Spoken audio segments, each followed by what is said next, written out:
waaw d'abord damay départ fi mu wax parce que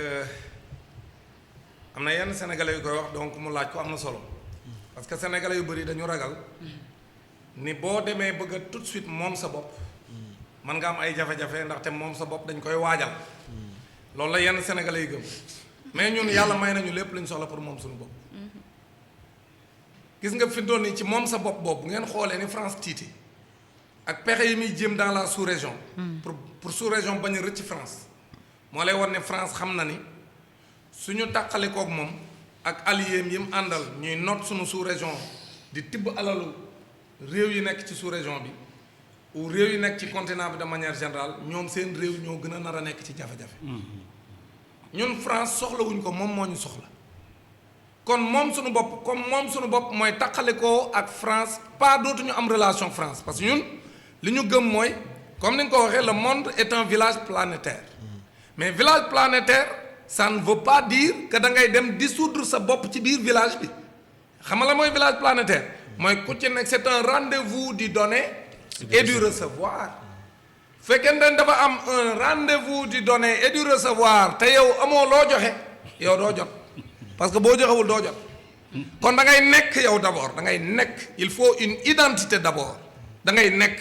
soo nekkee ba pare nag doo gën dem nag dugg ca biir village ba daan ne man lii ma xam ne moom laa am mooy lii laay produire lii laay defar yii service laa man lii la sama population man andi naa ko kee andi moom it lim man kee andil man nga joxe jël mais soo joxewul dara doo jël donc c'est du Senghor. ça Senghor da ko waxoon nag ci théorie Senghor da ko waxoon ci poème ak ay littérature ñun nag dañ koy jëf Senghor loolu moo waxoon banul de le rendez-vous du donner et du recevoir c'était pas mauvais mais dafa yemoon ci ay grammaire ak ay poème tegul benn stratégie bu leer industrialisé wul Sénégal tegul une politique de développement claire ñun nag lam doon wax idée bi l'idée est bonne mais Senghor tegul benn jéego da koo wax rek bind ko parce que Senghor ce qui l'intéressait c'était un homme de lettres wax ji nag yëf yi nag du ay wax ak ay bind ay jëf la loolu moo tax vision bi nu am suñ ko doxalee Sénégal day gis ay coppite parce que léegi dañuy jëf waxi kese ji mooy jeex comme nag ñun leer na ñun li ñu yore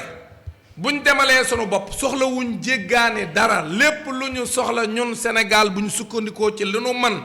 on va avoir un développement endogène. un développement endogène mooy développement boobu da nga koy sukkandiku ci sa bopp ak li nga man nga doxal ko dem mais doo dem def un développement extraverti boo xam ne li ngay doxal lépp ci sa réew bitim réew lay jógee da nga koy jéggaani kooku réew benn développé wul ci loolu c'est la même chose ci notre système éducatif système éducatif bi c'est un système éducatif boo xam si extraverti li ñuy doxal ci sunu réew méngoowul ak fi ñu war a yóbbu sunu njàng man ngaa comprendre am réew moo xam ne la ëpp solo ci réewam mi ngi jëm externaliser ko dem sukkandiku ci ay réalités socio-culturelles yu beneen réew ba nga xam ne réew mi ay tubaab yu ñuul lay former. Ouais, malheureusement. réew mi ay tubaab yu ñuul lay former moo tax sànq bi ma seetaanee député yi sax wax naa ko sànq bi may démarrer ku jóg taxaw làkki tubaab tuuti pour wane ni dégg na tubaab bu paree daal di làkk nag li ci des en wolof. est-ce que pare nañ pour changer système d'éducation bi. système éducatif boobu dañ koy changer de fond en comble c'est dit dans la déclaration. la déclaration du Premier ministre tey wax na ci. il veut réduire le taux d'échec. au niveau du préscolaire élémentaire au niveau du moyen secondaire au niveau surtout au niveau du moyen secondaire catastrophe près de 49% de taux d'échec. kooku dafa élevé. boo ñëwee au niveau de l'élémentaire près de 26% de taux d'échec. yooyu le Premier ministre bëgg a jële fii. te loolu incha allah réforme moo koy andi mooy réforme la nous allons réformer le système éducatif. on va d'abord faire ce qu'on appelle la réforme des contenus. réforme des contenus mooy lan mooy ni ñuy tërale suñu tëralinu njàng. dafa méngoowul ak li ñu war a jàngal suñuy doom. parce que adduna bi ni muy doxee actuellement ñun Sénégal suñu système éducatif bi ñu yore bu ñu bëggee waajal suñuy ndaw parce que école mooy niteel nit bu nit juddoo ci hôpital ba nit juddu na mais pour mu nite dañ koy jàngal mais lan lañ koy jàngal pour mu nite nite nag dafa bëri ay banqaas maanaam lépp la ñu soxla ci nit ak lépp lu mu war a dundee ci àddunaam ñu mën koo roof ci moom ba étape bu mu ci toll rek mu def la mu war a def. On est en phase. kooku nag buñ ko bëggee def. il faut un système éducatif qui n'a rien à voir avec actuellement li ñu yore kooku nag yow mën ngaa comprendre adduna bi ñu ñëw fii pour jox la un exemple et pourquoi quand aujourd'hui le premier ministre l'a annoncé ñu bëri na du ñu xam loolu parce que une déclaration de politique générale day joxe les grandes lignes d'une politique mais du joxe les détails d'une politique mais man su ma ciy wax damay dugg sur les détails quand le premier ministre dit à l'Assemblée nationale aujourd'hui qu'il y aura une réforme sur le plan culturel mais boo nee culture wax diine nit mën nga gëm ne yow sunu àdduna bi ñëw fi pour jaamu yàlla ñu bëgg wax ne am nañ école boo xam si diine bokku ci dañ koy tege ne kenn du wax waxi diine boo waxee ay tubaab yu ñuul yu jógee ci école de Jules Ferry cette école qu'on appelle l'école de Jules Ferry nga xam ne c'est un franc-maçon en France qui a théorisé l'école actuelle en France jàllale ko ci colonie yu mel ni Sénégal ak réew yu mel ni Sénégal moom cette école de Jules Ferry wax ni état bu bëggee am doole day fexe ba diine du am doole alors que ñun àdduna ñu ñëw fi pour jaamu yàlla pour que ëllëg gëm ni ñun bés penc dafa am ñu war a am un système éducatif boo xam ay sénégalais yoo xam ne c'est des complexés ñooy taxaw di théoriser naan au nom de la laïcité bu ñu dugal diine ci biir njàng mi c'est le contraire diine mooy defar nit adduna bi la laïcité n'exclut pas la religion ku ci nekk laïcité xamalal la mooy yow nga am droit doxal sa diine te kenn du la bu ndoxataal mais ki gëmul diine nga bàyyi ko mu doxal te yow du la yàqal doo ko yàqal c'est ça la laïcité France nag gëm ni laïcité mooy diine bu mbokk ci dara boo ñëwee bu buntu école bi bu dee da ngaa mureekul boo demee école bu jëru jullee bul julli parce que fii kenn du fi julli mais loolu ñun Sénégal réew moom dañ ni 99% de Sénégalais sont des musulmans et des chrétiens gëm suñuy diine ñun ñu yéen seen diine bu mu dugg ci école bi est-ce que gëm ngeen loolu war naa continuer c'est une réforme qu'on va faire pour dooleel diine. je pense que premier ministre waxtaan na ko par rapport ak intégration wu daara ci biir système. mais il a parlé de l'intégration des daara ku ne daara nit alxuraan. alxuraan lañ bëgg a dugal mais dañ koy dugal xamul tax parce que ñun dañoo gëm ne suñuy doom diine dafa war a njëkk ci ñoom xale bu diine njëkkee ci ñoom këf ko dootul yomb parce que alxuraan du caaxaan. ku ko weddi na laaj xale yi nga xam te noo wàcc alxuraan doo ko dem jàng école foo leen fekk dañuy taqe parce que alxuraan moo fort moo am doole ab jullit nag boo amee doomam da ko war a jàngal diineem ab jullit boo am si doomam danaan moom de mën naa julli waaye faatiya rek la man ak saar yu gàtt yi ab jullit du def noonu doomam kon nag bu ñu amee école boo xam day dugal diine ci biir njàng mi suñuy doom man lii ñu mel te war koo gën a man sax bu dee alxuraan dafa jiitu ci ñoom pour ñi nga xam ni danoo jàng danoo nekk ay jullit di ay musulman lañ chrétiens yi jàng seen catéchèse ñu bañ a boddi kenn ku ci nekk sa diine nga jàng ko ci njàng ci biir école bi loolu mooy tax ñu am une réforme majeure beneen réforme mooy kenn du développé ci kàllaama jàmbur aucun pays ne s'est développé à travers une culture étrangère à travers une langue étrangère booy développé ci sa kàllaama ngay développé parce que soo bëggee développé ci langue jàmbur day am retard suñu xale yi par exemple ils sont très intelligents mais xam nga lu lan moo ñu tënk yow nga am sa doom par exemple yóbbu école xam nga lu koy tënk mooy bu yegsee yow li nga koy làkk ca kër ga bu dee wolof nga wala séeréer nga wala joolaa nga li nga koy làkk noonu ci kër gi bu demee ci école bi leneen lañ koy làkk mu dépaysé doo ko sentir mais su ñëwee day jaxasoo parce que li ñu koy wax ci kër gi bokkul ak bu demee ci école bi langue ba muy jàng léegi nag réew yi développé yëpp dañ ne langue ba xale bi di nekk dans son environnement familial même langue bi lay dale école ca lay gimmee bu gimmee ba pare nag doo ko mën a dugg ci yeneen xeetu xam-xam la langue n'est rien d'autre qu'un véhicule qui permet de véhiculer la connaissance. Donc bu fekkente nag langue bi lañ bëgg un blocage la langue véhicule une culture donc boo dee jàng langue jàmbur culture jàmbur ngay jàng te culture jàmbur olof yi sax dañ ko lépp xam nga lu olof yi wax dañ ne ku wàcc sa ànd ko dem fekk ci borom boo demee ci ànd ba nga bëgg a toog fekk ca borom mën ci rëj kon nag bu ñu bëggee suñuy doom yi toog ci seen ànd wala boo ci yéegee mu toj kon nag bu ñu bëggee suñu doom yi toog ci seen ànd nañ leen waajal ci li ñu doon mais du ñu nekk ay complexé ce système éducatif sera réformé inchallah sous le régime du président Bassirou Diomaye Diakhar Faye on va poser les premiers jalons de la réforme comme ni ñu ko defee ci justice bi gis ngeen dañu woote ay lël ñëpp ñëw toog ñu waxtaane ko pour soppi ko bientôt bala moo yàgg di ngeen gis réforme yi nga am moo nar a am ci justice bi la même chose va se passer dans le secteur de l'éducation la même chose va se passer dans le secteur de la santé aujourd'hui également la même chose va se passer dans le secteur de l'agriculture parce que vous avez entendu parler des agropoles et des autoroutes de l'eau autoroute bu njëkk autoroute ay oto yoo fay jaar bii yoon ay autoroute de l'eau la ñuy créer lan mooy autoroute de l'eau mooy réew mi comme mbayum nawet kese lañ dépendre presque ñu ëpp ci sénégalais yi dañuy def ay autoroute yoo xam ne ay ndox la mooy autoroute de l'eau ci ma wax ci ñu ñuy seetaan mooy ay yoone ndox yoo xam ne dëkk bu nekk da ngay xool mu jege la 2 kilomètres nga dem la wër li romb seen village ak seen i dëkk yëpp ngeen def ay tool parce que am ngeen ndox moom du ngeen ca fay dara ay autoroute ndox la ngeen ñëw di bay seen soble di bay seen pomme de terre di bay seen tomate bu ngeen amul lu ngeen dundee sax bu guddee ngeen toj seen tomate ak seen salade daal di lekk ba suur dem tëdd kenn du leen sonal bu ko defee réew mi commencé naat cette vision là musul am autoroute yi ay tali lañ daan defar ñun bii yoon dañuy on fait des autoroutes de l'eau maanaam ay yooni ndox yoo xam dañ koy inonder le pays fépp am ay autoroute de l'eau nga xam ne ku ci nekk fi nga bëgg a bay da ngay dem ca wetu ndox ma bu la neexee sax toxu dem dëkk fa ca wetu ndox ma di naan ci ndox mi di ca bay di ca def la nga bëgg a def bu ko defee réew mi suqale ko loolu c'est une vision que nous avons boo xam bokkul ak gars yi lañ daan def te lan fay bay bu ñu bayee ba pare ñu instaurer dans les pôles les 8 pôles de développement ñu def ay industries yoo xam ñoom ñooy transformer li nga xam moom la nit ñi bay ba duñ ko jël rek dem jaay ko directement à l'état brut ñu def une valeur ajoutée voilà la vision c'est ça la vision que nous avons kon moo tax ñun ak gars yi mënuñ ñu bëgg comme ni ko Guy Marius Sagna wax tey ni ko premier ministre ñii mënuñu laa bëgg parce que yow li ngay wax da leen a dépassé ba noppi ñoom mus ñu ko fee def depuis 64 ans ñu yore réew mi kon loolu moo tax nag c'est normal mais sénégalais yi bëgg réew mi xam nañ ni fii président Bassirou Diomaye Faye bëgg a jëme réew ak le premier ministre Ousmane Sonko moo gën ci ñun te ñépp a ci war a teg seen loxo bu dee yow sa réew ñor na la bu dee yaa ngi xalaat say doom xalaat say sët war nga xam ne métit yii ñu nekk kenn yéene ko sa doom wala sa sët kon nag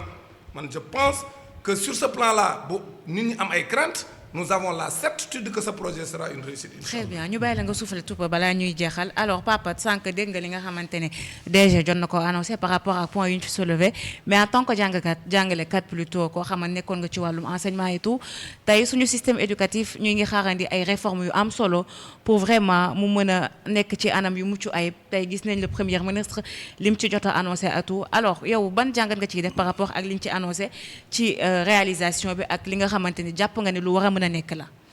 waaw bon li Dame Mbodj wax moom dama ci ànd parce que man jàngalekat la. je suis professeur d'anglais. bon li mu wax moom mënuma ko weddi parce que loo xam ne lii moom moo ñu tardeel depuis suñu indépendance ba léegi. d'accord comme ni ñu koy waxee mbubu jàmbur moom boo ko solee ñaar rek moo mën a am mu xat la wala mu ëpp la. mais mënul nekk sa mbubu c'est pas possible. loolu mooy li nga xam moom moo ñu tënk. mënuñu la science et la technique sont universelles. mais chaque peuple se développe avec sa propre langue avec sa propre culture kooku moom mënuma koo weddi te moom la fi wax donc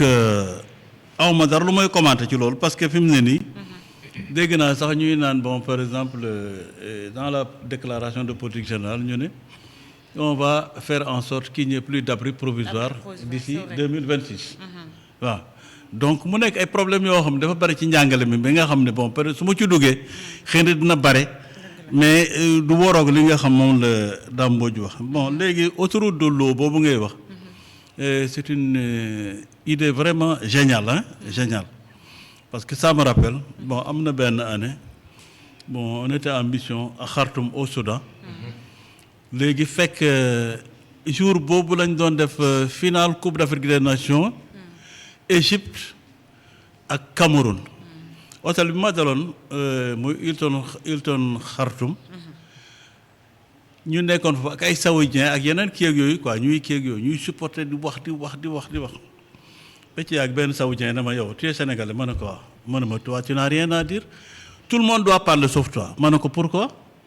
mu ne vous avez la terre et vous avez de l'eau et vous êtes pauvre comment tu peux expliquer ça ma jóg dem bàyyi leen foofu parce que xam naa ne wax na dëgg am ngeen ndox am ngeen suuf ba pare nekk ay walakaana mënul nekk donc léegi fi mu ne nii les autoroutes de l'eau là je crois que c'est une solution boo xam ne bi macha allah léegi aussi am na loo xam ne lii wax na ko dinaa ci rebondir muy par exemple léegi ay Union soviétique ak Russie même après la disparition de l'Union soviétique la Russie reste le plus grand pays du monde donc c'est un ensemble viable bon donc pour le développement de l'Afrique pour les panafricanistes que nous sommes bon il faut d'abord que ñun Afrique nekk d'abord une réalité mais l'Afrique n'est réalité dans la tête d'aucun Africain loolu amagul dañ ko Afrique c'est un continent xam nañ moom fii lañ ko bordé ak nangam ak nangam réew yu bare mën nañ dugg ci biir Afrique Chine mën a dugg ci biir Afrique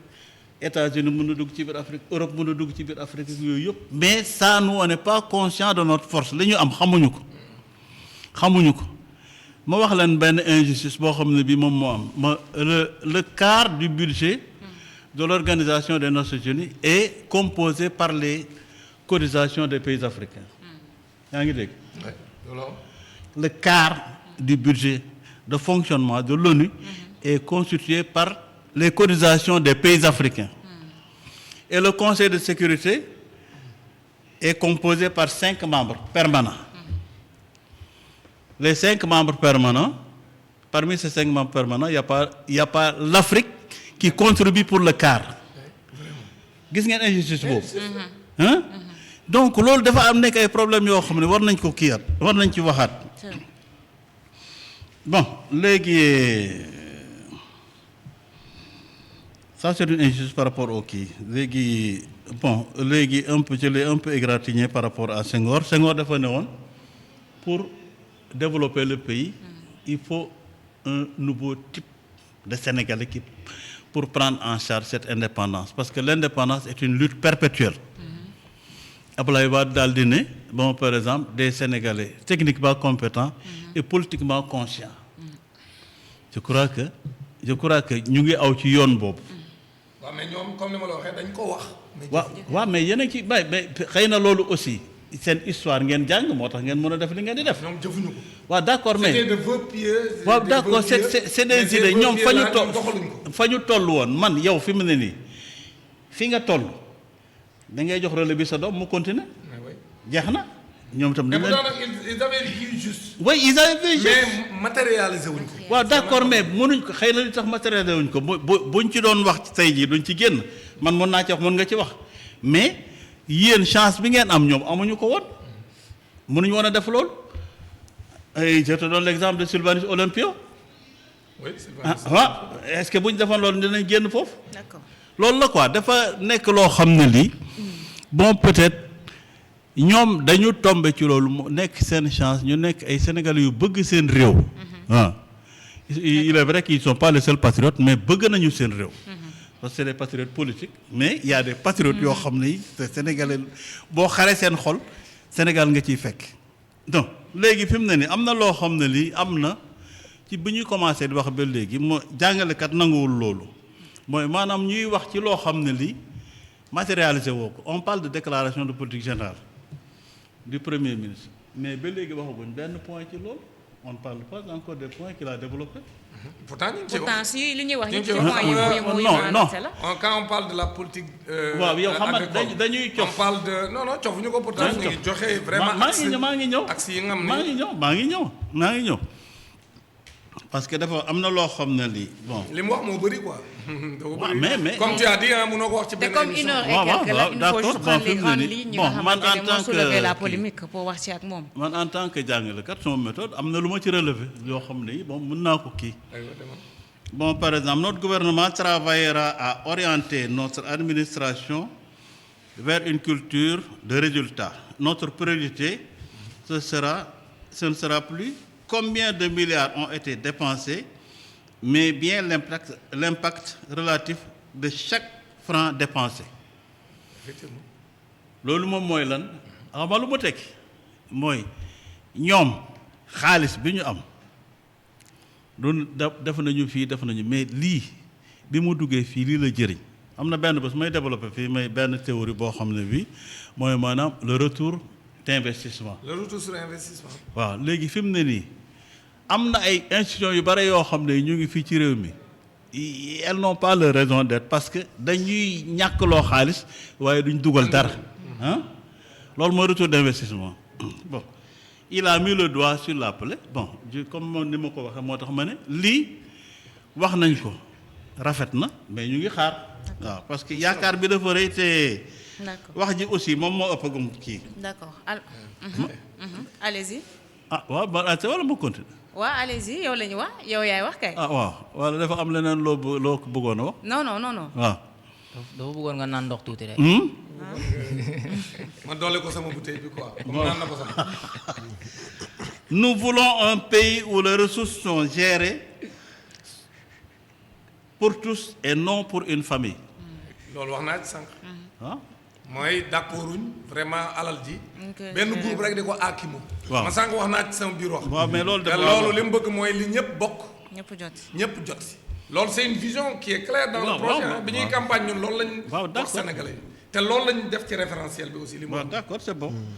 c'est bon donc au cours de ces 8 mois le principal handicap auquel a été confronté mon gouvernement est l'héritage de la gestion d'un pays